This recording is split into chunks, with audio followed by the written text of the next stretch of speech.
Now on to the drought diaries, and children are among the worst hit by the ongoing drought. Our reporter Ruth Munyi sat down with award-winning actress Priyanka Chopra Jonas, who is in the country, and shares with us how celebrities and influencers could use their platforms to highlight the disaster and seek solutions. She has received global accolades. In fact, in 2016, the Times magazine named her as one of the most influential persons in the world. In 2017, she became the first Southern Asian actress to win an award on the People's Choice Award for her role in the ABC TV series Quantico. She is here in Kenya for a different mission. Kenya is currently experiencing the worst drought recorded in over 40 years, and children bear the greatest brunt of this crisis. I sit down with Priyanka Chopra Jonas, who is a UNICEF Goodwill Ambassador, as she shares with me the current situation on ground in the drought-stricken areas.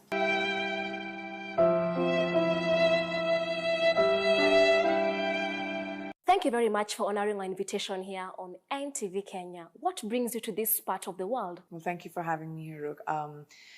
What brings me here is a different reason than what I thought I would come to Kenya for. I have family in Kenya, and I've heard about Kenya's incredible hospitality, food, wildlife, people. But this time I'm here as UNICEF's Goodwill Ambassador in response to an emergency crisis that is happening not just in Kenya, but through the Horn of Africa, which is Ethiopia, Somalia included as well. I went to the Turkana region to see people and the work that UNICEF and its partners are doing on ground to be able to provide relief in terms of treatment, food, in terms of water, sanitation, specifically to young children in the community. How would you describe what you witnessed on the ground?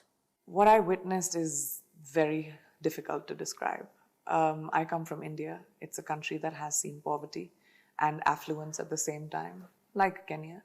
But this kind of human suffering, especially when it comes to children, especially when it can be prevented, should not exist. Children dying of starvation, no access to food for days to go, no access to water, trying to get water from rivers and getting diseases like diarrhea, which leads to their death. And all of this is preventable as long as, they have access to clean water and food. And I think my position as UNICEF's Goodwill Ambassador is to remind the world that even though this region has been known for this kind of plight, this is the worst that it's been in 40 years. This drought that is happening right now is due to a climate crisis that the poorest nations and the poorest communities are not really responsible for. The carbon emissions that are happening in the world are predominantly done by developed countries, but the people affected the most are the ones that contribute the least to the environment. Children dying of hunger should not exist because it is extremely preventable in this world that has so much and so much excess, and we've seen that around the world. This should not be happening. So I'm here to highlight that and implore to the global community that they don't forget what is happening in this part of the world. You actually did an Instagram post expressing hope and that a solution can still be found for drought and climate crisis if there is money. What do you see as the greatest need right now in those regions?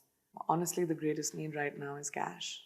Is money to be able to buy food, to be able to create boreholes, to be able to create pumps where you get clean water, to create systems where sanitation and hygiene can be accessed, to have medication, to have health workers. Right now, I went to a hospital in Sopel, which was a dispensary actually, where there was just one healthcare worker, a doctor, and there were about 450 patients a day who come from about 10 to 20 kilometers away with their children in the heat. And the heat in Kenya is like almost 50 degrees right now, walking just to be able to make sure that their children don't die. And that kind of a dire situation requires funding. As you've mentioned, children bear the greatest brunt of this crisis. What needs to be done to shield them from the worst of such crises? I think, like the Kenyan government, has provided a lot of relief. I mean, I have to give credit to the government of Kenya. They have contributed tremendous amount of donations, as has the United States government.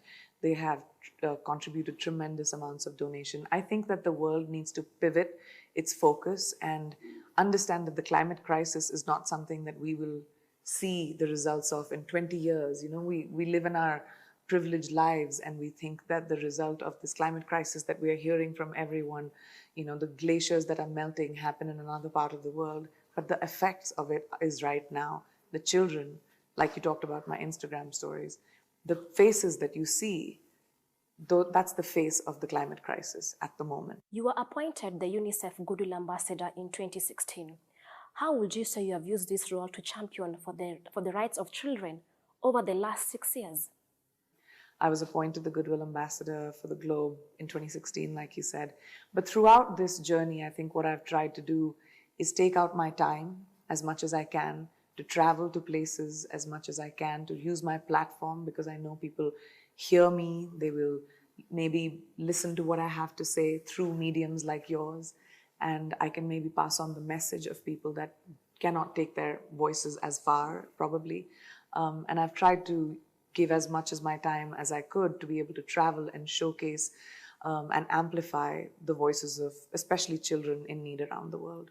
What do you see as a role actors, singers, and other influential personalities in tackling the climate crisis and the problems such as drought and famine? I think, you know, the bigger solve will obviously come from governance and heads of states and lawmakers. I think policies need to be passed which are strict and stringent when it comes to the climate crisis. And that is something actors and influencers cannot do. But what we can do is advocate for it. What we can do is use our platforms and our voices and our influence to be able to amplify this message. In your memoir, Unfinished, which you published in February 2021, you talk about being raised by physicians. Your parents were physicians and they're equally in the military. That means you are moving from cities to cities. How has this shaped who you are? My parents come from service. So service is a really big part of our family. It's how I was raised. So I feel like this is the greatest job I have outside of everything else that I do. And it is service. It is of service to people, and it's the best way I can use my platform to serve, right? But also, I think having the discipline, because both my parents were in the military, having the discipline has helped me have a work ethic that has really helped my career. I, you know, sometimes put myself aside and stay focused on the job, which gets hard when you travel so much and when you don't have time for yourself. I think that the traveling when I was young made it easier for me to have the job that I do right now. You talk about your work ethic, and in 2016, the Times magazine named you as one of the most influential person. You're equally an award-winning actress. I mean, most people know you from Quantico. What would you say is your success factor? What motivates you to be the best version of yourself? I don't like to be stagnant. I like to grow. I think growth is very exciting. I think when I don't rest on my laurels, if I achieve something, I don't have a party and say, oh, I've made it. I always like to look for the next thing. And I think that's a hunger I've always had. I've been ambitious since I was young. I don't know what the end game is, but I know that I always want to take a step forward and keep moving. You're so passionate about the girl child and women in general, and many look up to you. What is your message for young girls and women who are actually watching you right now or listening to you? I think what I would say is women right now are going through a very, very interesting and difficult time around the world.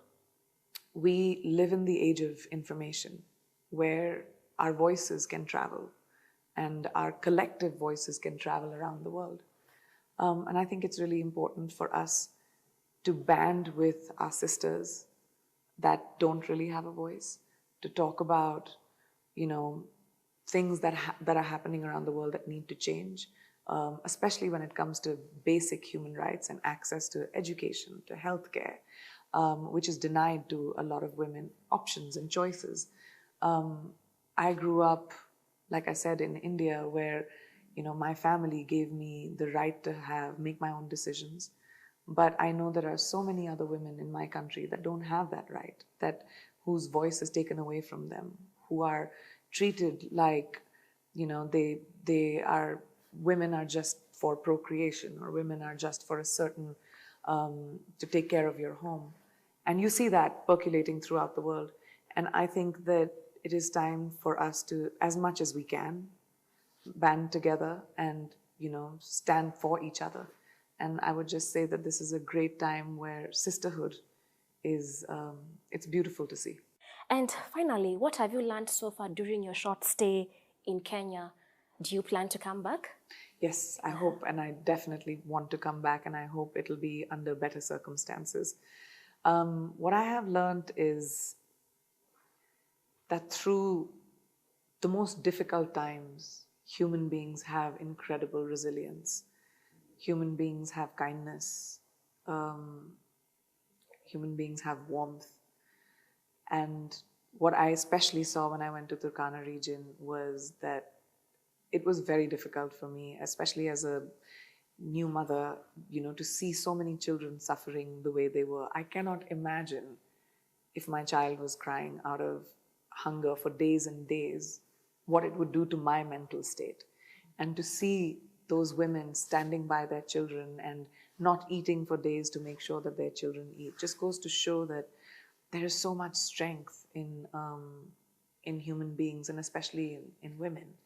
So that's something that I'm taking back with me as an inspiration. And I hope to come back to Kenya under better circumstances next time.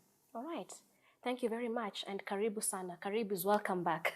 Oh, thank you so much. Thank you.